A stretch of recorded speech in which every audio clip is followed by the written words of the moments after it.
We're here with Jamel Brown, a candidate for Alabama Governor 2026. Mr. Brown, thanks for joining us. What are the main issues you're running on? The main issues I'm running on is crime, bringing more jobs to Alabama so that people can have good jobs to work on, and fixing our education system. Those are the main things I want to run on that I haven't run on: jobs, crime, education. But the main point to get to that and fix those is the legalization of marijuana, bringing in our lottery, and legalizing online gaming and sports betting online to get that revenue in. And we'll get to lottery in a bit, but you know, Alabamians pay some of the highest monthly electric bills in the country. There was an issue about either electing or appointing the Public Service Commission. What do you feel, what's your stance on the proposed appointment of the PSC? Well, the Republicans want to do that to keep extremist liberals from being on the county commission. I'm not the county commission, I'm sorry, but the Public Service Commission. I'm in agreement with the Republicans on that. I don't want no extreme liberals on there, because I'm not a liberal. I consider myself as an independent Democrat, lifelong Republican that turned Democrat, but have so many conservative values. But with that being said, I wanted to stay elected positions. I believe positions like that, including the superintendent, should be elected.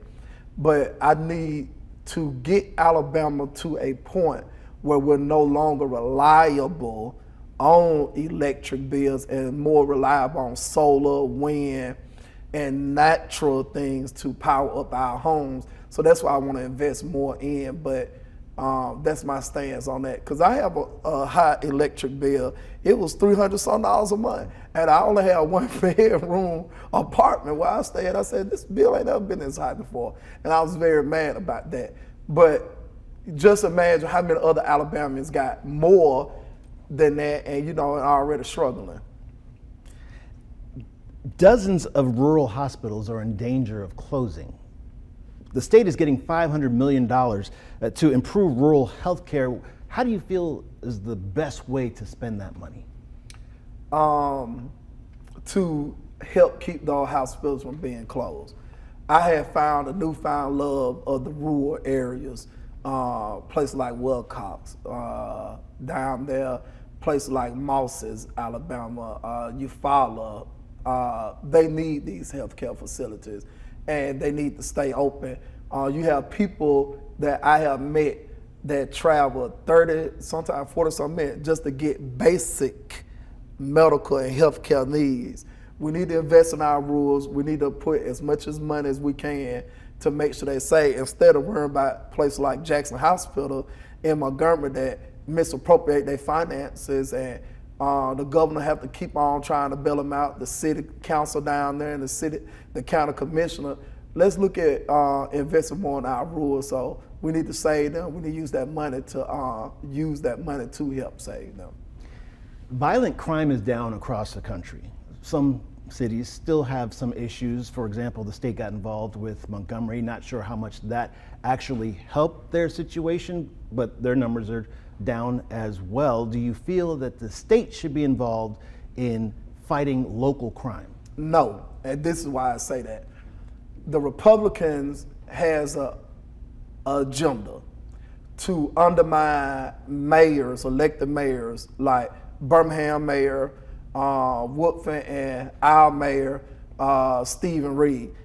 Before Stephen Reed was mayor, before Woodford was mayor, I've been out there fighting against black-on-black crime for years. At 35 years old, I've been doing this since I was 7. I've been out there. And I will say this to you, crime ain't gonna never stop. And we gotta be realistic about it. It's black-on-black crime. My city has the highest number of black-on-black crimes in the area. But if you go to Prattville, Wetumpka, or Millbrook, those cities don't have black-on-black crime. And it's a high populated white area. Why is I'm bringing race in? What I'm saying, Jamel? I'm saying is because they know how to elect good leaders, They know how to pour into their police departments. And people in Montgomery know they're not going to go to Prattville, Wetumpka, or Millbrook and do anything bad. So with this bill that they got, and I'm going to go up there, I'm going to fight against it, saying that Montgomery, Birmingham, they don't have enough police officers. State going to come take over. I hate that. I don't believe in takeovers. I don't believe in government intervention. Well, I do believe we need to send out a strong message to the mayor, and I did this to our mayor, and I told him it's going to cost him an election if he don't invest in our police department. But because they are backed by these folks in Washington, D.C. that giving these type of Democrats money to say, let's defund the police, and they back campaign-wise, that's why they don't want to fund the police. But I've been fighting this. If you look at the record down, I've been fighting it. And we just need to be hard on elected officials and let the people know, stop electing these mayors if they ain't gonna go invest in police. I want to commend the Birmingham mayor for investing in Birmingham Police Department and helping turn it a whole lot around here in Birmingham. But Montgomery got to do the same thing, and I'm gonna continue to be hard on my mayor, win or lose on that. But we don't need state intervention.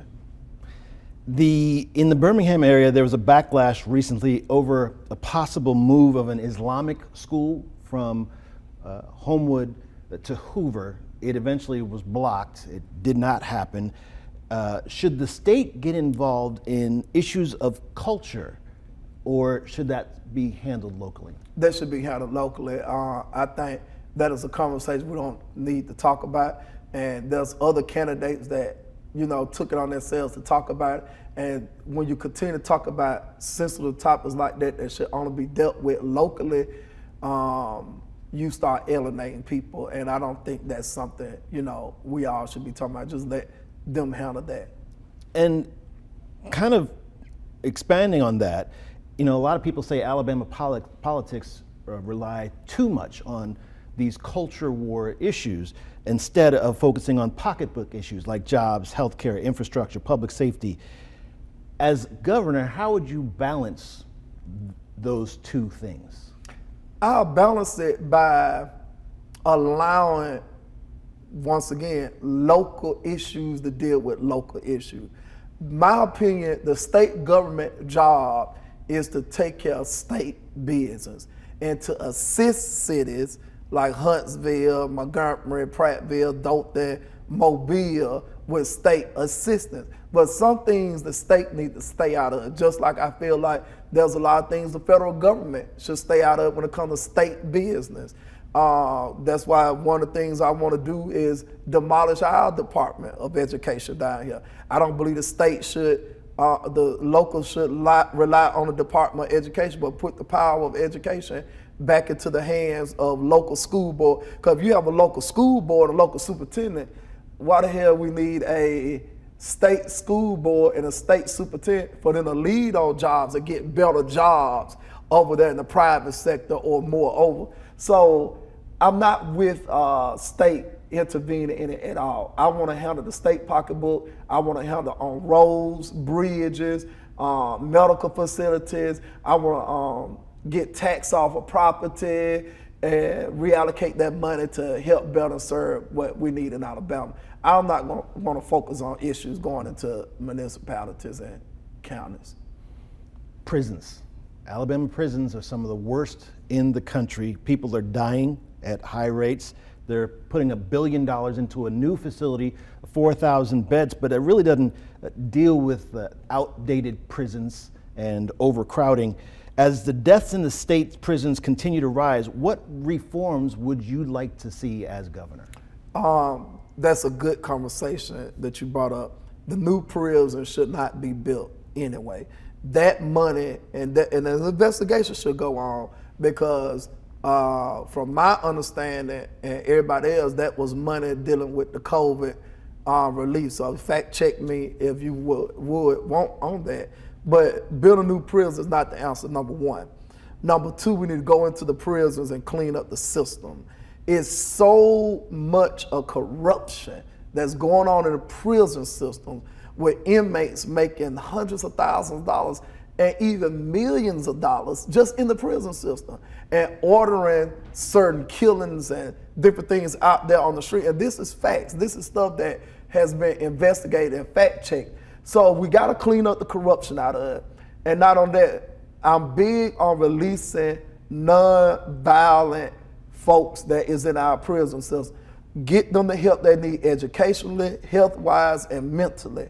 We need to build more institutions and invest in organizations that's going to help people that are dealing with drug addiction or domestic violence or anything like that. But no new prison. I'll never propose that. And a new prison we got, something have to be done with that. You know, you can't reverse the hands of times on that, but it need reform, and that's how I'm going to reform. If I was governor, I'll sit down with all of my folks and we'll look at what we need to do. And if we see something in prison that we can't rebuild or we can't remodel, we can't do nothing with them, we just tear them down, sell the land somewhere else and make some profit. I'm tired of prison. Let's put people that killing folks, raping folks, sexual sodomizing folks, let's keep them in prison. But people with drug addiction or sold some drugs or check fraud or credit card fraud, there are ways that we can get them help. I want to see them out, and I want to see the dangerous folks in there. Because somebody wrote a bad check, what they did, they didn't do nothing to nobody. So that's how I see out the lens of me. You mentioned lottery earlier, and 5 states in the country don't have a lottery. Obviously, Alabama is one of them. Conservative estimates say the state could pull like $200 million if they decided to have a lottery. Governor Ivey said she's down with the lottery, to at least to put it to a vote, a referendum vote. What's your position on that? I'm 100% with the lottery because it saved Alabama money. You got folks going way to Georgia, going to Florida, and we building Georgia and Florida. Me and my girlfriend, we're going to Miami in June. You know what I'm saying? Because it's beautiful. We got a beach here in Alabama. We'll go to the beach in Alabama. But it don't look better than Miami. You get what I'm saying? So if we get that money, we can build our beach, we can build Orange Beach, we can make Alabama really the beautiful. And I did a test on my social media platform. I asked, well, what do you all want to see that money spent on? And people saying roads, they're saying lighting, they're saying education, they're saying medical facilities and all that. So if we legalize the lottery, then you got Georgia and Florida coming to us. You got Cali or Texas want to come to us because they see, oh, Alabama open up now, they got a lottery. So let us drive over here and we get all that money.